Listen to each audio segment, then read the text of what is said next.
മഹാരാഷ്ട്രയിൽ പ്രതീക്ഷിച്ചതുപോലെ തന്നെ സംഭവിച്ചു. BJP സഖ്യം അധികാരത്തിലേക്ക്. പ്രതീക്ഷിച്ചായിരുന്നോ?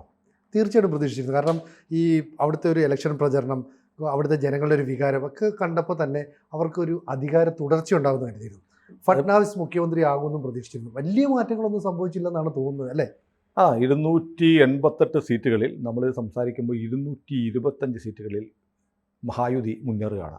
50 സീറ്റോ മറ്റാണ് ഇപ്പോൾ ഇന്ത്യ മുന്നണിക്കുള്ളത്. അപ്പോൾ ഒരു വലിയ മാറ്റം എന്ന് പറയുന്നത് ലോക്സഭാ തെരഞ്ഞെടുപ്പിൽ വലിയ തിരിച്ചടി മഹാരാഷ്ട്രയിലുണ്ടായി, അല്ലേ? അതെ അതെ, മഹാരാഷ്ട്രയിൽ വലിയ തിരിച്ചടി ഉണ്ടായി. പക്ഷേ അത് കവർ ചെയ്യുകയാണ്. അതിൻ്റെ ക്രെഡിറ്റ് എന്ന് പറഞ്ഞാൽ ഒരുപക്ഷെ അവിടുത്തെ ചുമതല നമ്മുടെ കേന്ദ്രമന്ത്രി നിതിൻ ഗഡ്കരിക്കാണ് അതിൻ്റെ പ്രധാനപ്പെട്ട ഒരു ക്രെഡിറ്റ് എന്ന് വേണമെങ്കിൽ പറയാം. പക്ഷേ അതിനപ്പുറത്തൊരു കാര്യമുണ്ട്. ഞാനിപ്പോൾ എൻ്റെ സുഹൃത്ത് ഈ മറ്റേ ബിസിനസ് HR കൺസൾട്ടൻ്റായ ശ്രീമതി PK ഷിബിയുണ്ട്. ഷിബി അടുത്തിടെ ബോംബെ പോയിട്ട് വന്നിരുന്നു. ബോംബെയിൽ ഒരാഴ്ച പോയിട്ട് വന്നിട്ട് എന്നോട് പറഞ്ഞു, ഒരു ടാക്സിയിൽ സഞ്ചരിക്കുമ്പോൾ പുള്ളിക്കാരി അവിടെ ബോംബെയിലൊക്കെ ഒരുപാട് കാലം പഠിക്കുകയും ജീവിക്കുകയൊക്കെ ചെയ്തതാണ്. അപ്പോൾ ടാക്സി ഡ്രൈവറോട് ചോദിച്ചു, എങ്ങനെയുണ്ട് കാര്യങ്ങൾ എന്ന് ചോദിക്കുന്നു. അപ്പോൾ ടാക്സി ഡ്രൈവർ പറയാണ്, ഞങ്ങൾ എന്തൊക്കെയാണേലും ഷിൻഡേജിക്കാണ്. ഷിൻഡേജി ഞങ്ങളെപ്പോലെ ഡ്രൈവറായിരുന്ന ആളാണ്.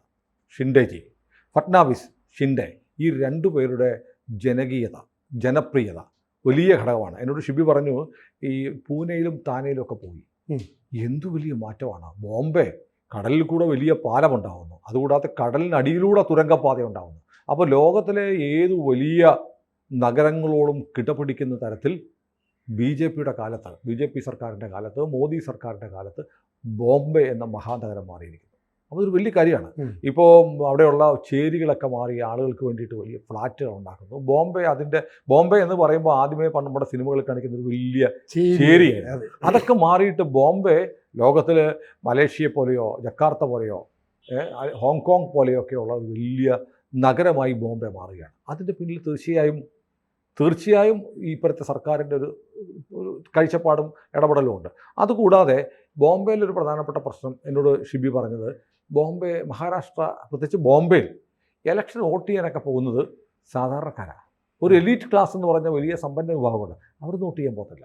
അക്കൂട്ടത്തിൽ സെലിബ്രിറ്റികൾ പോകും. എന്തിനാന്ന് വെച്ചാൽ മുകേഷ് അംബാനി വോട്ട് ചെയ്യാൻ പോകുന്നു, അതൊക്കെ പത്രത്തിൽ പടം വരാൻ വേണ്ടി. ഫിലിം സ്റ്റാർ അല്ലെങ്കിൽ സൽമാൻ ഖാൻ പോകുന്നു, സൽമാൻ ഖാനും ഭാര്യ ഷാറൂഖ് ഖാനും ഭാര്യ മറ്റേ ഗൗരിയും കൂടെ പോകുന്നു. ഇതൊക്കെ വാർത്തയാണ്. കഴിഞ്ഞ ഒരു ദിവസം നമ്മളൊരു വീഡിയോയിൽ സൽമാൻ ഖാനും ഭാര്യ ഗൗരി എന്ന് പറഞ്ഞു തെറ്റിപ്പോയതാകും, ഷാരൂഖ് ഖാൻ പോലെ തെറ്റിപ്പോയി. അപ്പോൾ പെട്ടെന്ന് വന്ന് മാറിപ്പോകുന്നത് സ്വാഭാവികമായി സംഭവിക്കുന്നതാണ്. അപ്പോൾ ഇങ്ങനെ സെലിബ്രിറ്റികൾ പോയി വോട്ട് ചെയ്യുന്നു അല്ലാതെ ഉന്നത മേലേക്കടയുള്ള ആളുകളൊന്നും വോട്ട് ചെയ്യാൻ പോകാറില്ലാത്ത ഒരു ലോകമായിരുന്നു ബോംബെയുടെ. ഇപ്പോൾ അവിടെ സാധാരണക്കാരാണ് തീരുമാനിക്കുന്നത്, സാധാരണക്കാർ വോട്ട് ചെയ്യുന്നത്. അപ്പോൾ ഞാൻ അത്ഭുതപ്പെടുകയാണ്. നമ്മുടെ ഇന്ത്യയെ സംബന്ധിച്ച് ഏറ്റവും പ്രധാനപ്പെട്ട സംസ്ഥാനമാണ്. ശരത് പവാറിനെ പോലെയുള്ള ഒരു ജൈൻറ്റ് ആയിട്ടുള്ള പൊളിറ്റീഷ്യൻ, അദ്ദേഹത്തിന് ഇന്ത്യയിൽ എന്തും രാഷ്ട്രീയമായി ചെയ്യാൻ ശേഷിയുണ്ടെന്ന് ഇപ്പോഴും കരുതിയിരുന്ന ആളുകൾ ഇതുകൊണ്ടല്ലേ ശരത് പവാർ തീരുമാനിക്കും എന്നാ പറയുന്നത്. അവിടെയാണ് അട്ടപ്പടലം തകർന്നുപോയി. രാഹുൽ ഗാന്ധിയുടെ ഒക്കെ പ്രതീക്ഷ മഹാരാഷ്ട്ര നമ്മൾ പിടിച്ചെടുക്കുമെന്ന് പറഞ്ഞു. ഹരിയാന കഴിഞ്ഞപ്പോൾ വോട്ടിംഗ് മെഷീനെ കുറ്റം പറഞ്ഞു, ഇനിയും വോട്ടിംഗ് മെഷീനെ കുറ്റം പറയും. അപ്പോൾ ഇന്ത്യയെ സംബന്ധിച്ച് ലോക്സഭാ തെരഞ്ഞെടുപ്പിലുണ്ടായ സെറ്റ് ബാക്കിന് ശേഷം 2 സംസ്ഥാനങ്ങളിൽ ഭരണം നിലനിർത്താൻ BJPക്ക് കഴിയുന്നു എന്ന് പറയുന്നത് ഒരു തെറ്റിദ്ധരത്തിൽ പ്രക്രിയ കൂടിയാണ്.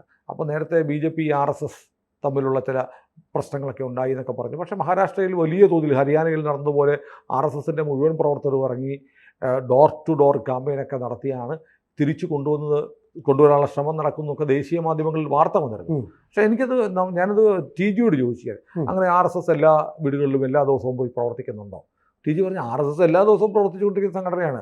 ഇലക്ഷൻ വരുമ്പോൾ മാത്രം ഒരു പ്രത്യേക പ്രവർത്തനമൊന്നും ഉണ്ടാവത്തില്ല. എല്ലാ ദിവസവും RSSൻ്റെ സംഘടനാ മെഷീനറി പ്രവർത്തിക്കുന്നുണ്ട്. അതുപോലെ ഇപ്പോഴും പ്രവർത്തിച്ചു. അക്കൂട്ടത്തിൽ ചിലപ്പോൾ ഇലക്ഷൻ്റെ കാര്യവും പറഞ്ഞിരിക്കാം. ഏതായാലും വലിയ മാറ്റമാണ്. BJPയുടെ അല്ലെങ്കിൽ നരേന്ദ്രമോദിയുടെ സ്വാധീനകാലം കഴിഞ്ഞു. ഇന്ത്യ ലോക്സഭാ തെരഞ്ഞെടുപ്പിന് ശേഷം BJPയുടെ പടിയിറക്കം ആരംഭിച്ചിരിക്കുന്നു എന്ന് പറയുന്നവർക്ക് വലിയ ആഘാതം കൊടുത്തിരിക്കുകയാണ് മഹാരാഷ്ട്ര.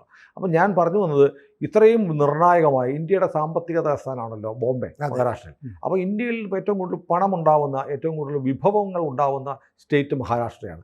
ആ സ്റ്റേറ്റിൽ പിന്നെ ഹിന്ദുത്വ രാഷ്ട്രീയം, ശിവസേനയുടെ കീഴിലായിരുന്നു ഇക്കാലം അത്രയും BJP പോലും. അത് മാറിയിട്ട് BJP എമേർജ് ചെയ്തു. ശിവസേന 2ആയി പിളർന്നു.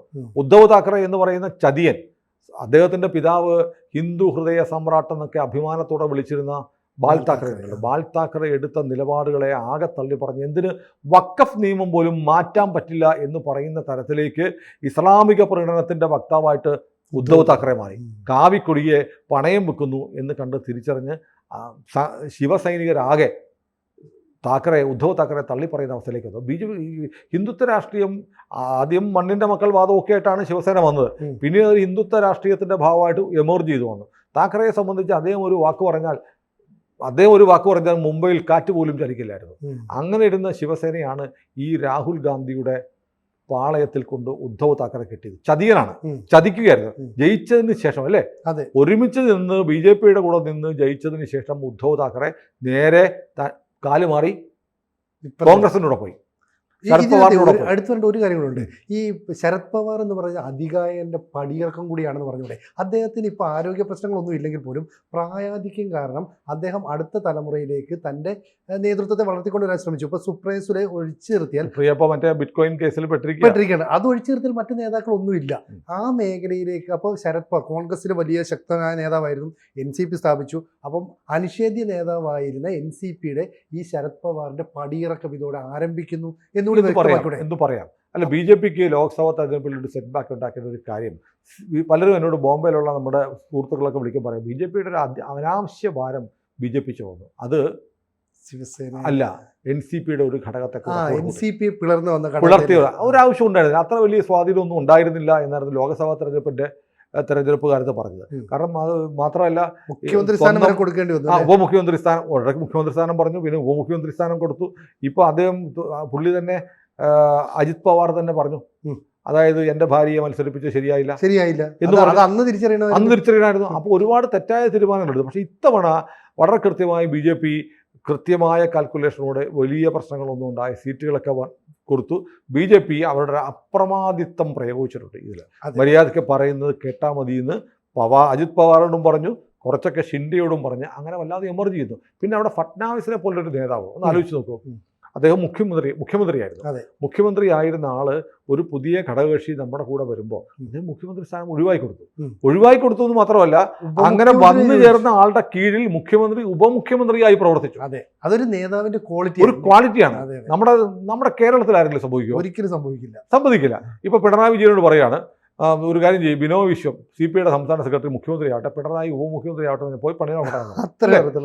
ഞാൻ ഇതിനകത്ത് ഒരു പദവി വഹിക്കുന്നില്ല. അവിടെയാണ് ഫട്നാവിസിനെ പോലൊരു നേതാവിന്റെ ക്വാളിറ്റി. അപ്പൊ മഹാരാഷ്ട്ര ഒരു വലിയ മാറ്റമാണ്. ഇന്ത്യ വീണ്ടും കാവ്യ രാഷ്ട്രീയത്തിനൊപ്പമാണെന്ന് അസന്നിഗ്ധമായി പറഞ്ഞിരിക്കുകയാണ് മഹാരാഷ്ട്ര തെരഞ്ഞെടുപ്പ് പോലെ. പക്ഷെ ഞാനിപ്പോൾ നമ്മുടെ മലയാള ചാനലുകളുമായിട്ട് ഇപ്പോൾ റിപ്പബ്ലിക് ചോദിച്ചു, അവിടുത്തെ ഷിൻഡെ സംസാരിക്കുകയാണ്. നമ്മൾ മ്യൂട്ട് ചെയ്ത് വെച്ചിരിക്കുന്നത് കേൾക്കുന്നില്ല. ഷിൻഡെ സംസാരിക്കുന്നു. പക്ഷെ നമ്മുടെ കേരളത്തിലെ മാധ്യമങ്ങൾ നോക്കൂ, കേരളത്തിലെ 3 ബൈ ഇലക്ഷൻ മാത്രമാണ്. അതേസമയം മഹാരാഷ്ട്ര എങ്ങാനും BJP വീഴുകയായിരുന്നെങ്കിൽ ഈ ബൈ ഇലക്ഷൻ സൈഡിലേക്ക് മാറ്റിയിട്ട് മഹാരാഷ്ട്രയിൽ BJPയുടെ അവസാന കാലം, BJP അറബിക്കടലിലേക്ക് പറഞ്ഞ് കാണിക്കുമായിരുന്നു.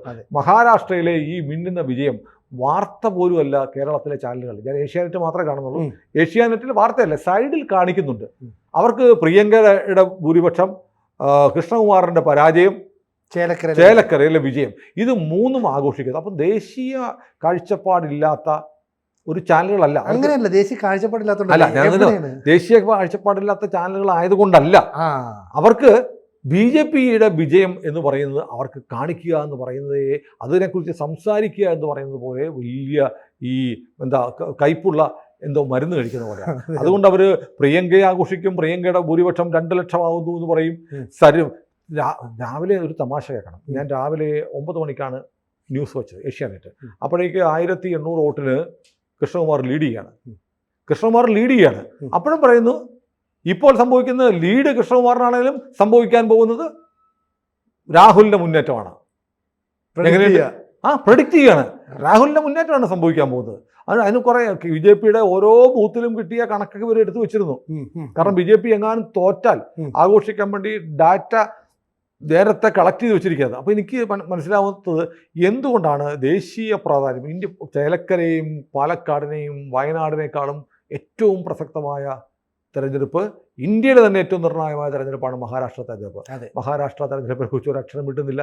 ഏതായാലും ഇപ്പോൾ ഇനിയിപ്പം ഇനി 2 ദിവസത്തേക്ക് ഉണ്ടാകാൻ പോകുന്ന വാർത്തകൾ ആര് മുഖ്യമന്ത്രി എന്നതായിരിക്കും. അതെ. മഹാരാഷ്ട്ര തെരഞ്ഞെടുപ്പിനെ കേരളത്തിലെ മാധ്യമങ്ങളിൽ റിപ്പോർട്ട് ചെയ്യാൻ പോകുന്ന അധികാര തർക്കം, അതെ. മഹായുതിയിൽ തർക്കം, ഷിൻഡെയും ഫട്നാവിസും തമ്മിൽ പോര്, ശിവസേനയിലേക്ക് തിരിച്ചു പോകുമോ ഉദ്ധവിന്റെ കൂടെ എന്നൊക്കെയുള്ള വാർത്തകളുമായിട്ട് നമ്മുടെ മാധ്യമങ്ങൾ വരും. അപ്പൊ ഇത്രയും കാലം ഈ മഹാരാഷ്ട്രയിൽ ശിവസേനയ്ക്ക് ഉണ്ടായിരുന്ന ഒരു വലിയ ആധിപത്യം തകർത്തുകൊണ്ട് അല്ലെ അങ്ങനെ BJP അവിടേക്ക് കയറി വരുന്നത് ഒരു പുതിയ സന്ദേശം കൂടി അവിടുത്തെ ജനതയ്ക്ക് നൽകി. BJP കയറി വരുന്നു.